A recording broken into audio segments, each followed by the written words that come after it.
नमस्कार दोस्तों, आपका मेरे चैनल सुमन के जहाँ में बहुत बहुत स्वागत है। मैं स्कूल से अपना ब्लॉग शुरू कर रही हूँ।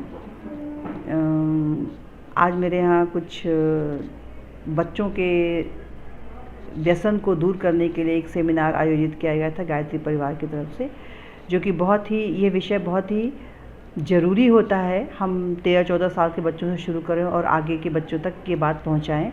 तो बहुत ही अच्छी तरह से उन्होंने हमारे बच्चों को समझाया। उसकी क्लिपिंग मैं लगाऊंगी आगे। और मुझे भी बहुत अच्छा लगा कि हम लोग तो टीचर्स और प्रिंसिपल और सभी लोग अपने बच्चों को time to time, even parents भी अपने बच्चों को चाहते हैं कि मेरा बच्चा बहुत बहुत अच्छा बने, कम से कम इन सब चीज़ों में व्यसनों से दूर रहे। तो लेकिन आज का जो दौर चल रहा है उसमें सबसे बड़ा बहुत ही महत्वपूर्ण बात यह है कि हम अपने बच्चों को समय समय पर ये बातें बताते रहें कि व्यसन बच्चों को कितना नुकसान पहुंचा सकता है, उनके शारीरिक, उनके मानसिक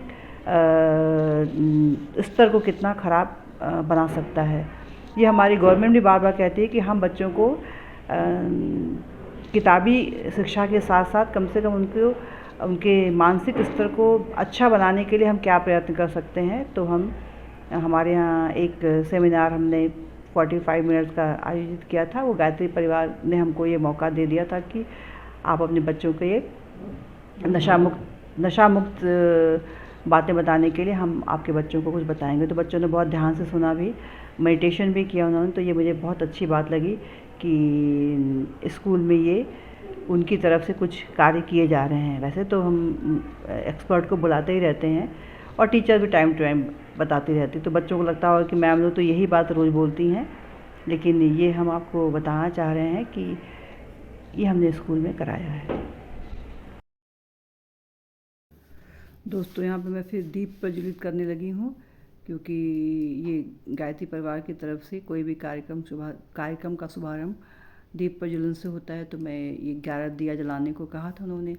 तो स्कूल में व्यवस्था करनी मुश्किल हो जाती है, तो मेरे पास ये 5-5 दिए, एक दिए में 5-5 बने हुए हैं दीप, और एक अलग से दिया जला रही हूँ मैं। और अनूप जी कोई श्लोक मंत्र बोल रहे हैं इस समय यहाँ पे। अब बच्चों को संबोधित करेंगे। ऐसा हो गया है जब तक कि वो चीज़ उसे प्राप्त नहीं हो जाती है जिस चीज़ का वो हैबिचुअल हो गया है।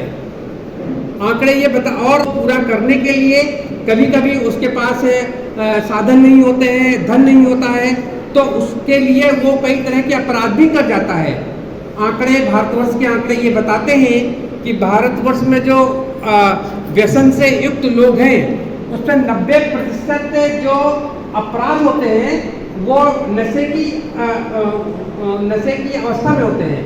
लोग कोई ना कोई नशा किए होते हैं और वो अपराध कर जाते हैं। हत्या है, बलात्कार है, लूट है, डकैती है, इस तरह के बहुत से अपराध वो नशे में कर जाते हैं। ऐसा ये भारतवर्ष का रिकॉर्ड बताता है। यहाँ के गवर्नमेंट के जो रिकॉर्ड है उसके अनुसार ये पता चला हुआ है। और उससे कोई बच्चे में संतुष्टि प्राप्त नहीं होगी। आखिर ऐसा करते हैं, वो उनकी पुरानी आदत होती है जिसको कोई छोड़वा नहीं सकता है। बट बाद में उनको ये लगता है, बाद में वो उसी चीज़ के शिकार हो जाते हैं और अंत मृत्यु को प्राप्त होते हुए चले जाते हैं। तो व्यसन की शुरुआत होती है, कभी कभी आप साथ में चले जा रहे हैं, दूरी बनाए रखेंगे। अगर हमें इस प्रकार का कोई व्यक्ति दिखाई पड़ता है जो किसी प्रकार का व्यसन करता है, तो हम गुरुदेव का नाम लेकर के उसको इस व्यसन से मुक्ति के लिए बताएंगे। ये हमारा संकल्प है। अब इसके पश्चात आपके प्रधानाचार्य जी को एक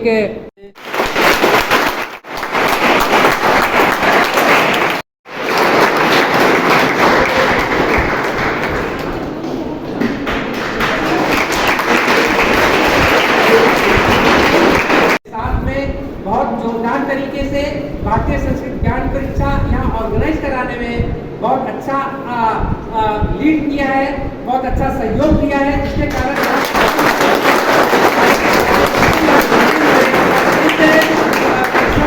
शांति हरिद्वार की ओर से ये सामूहिक जो निधि मिश्रा जी का और अलका सक्सेना जी का सामूहिक सम्मान किया जा रहा है, जो कि अभी दो मोमेंटो और बाकी हैं।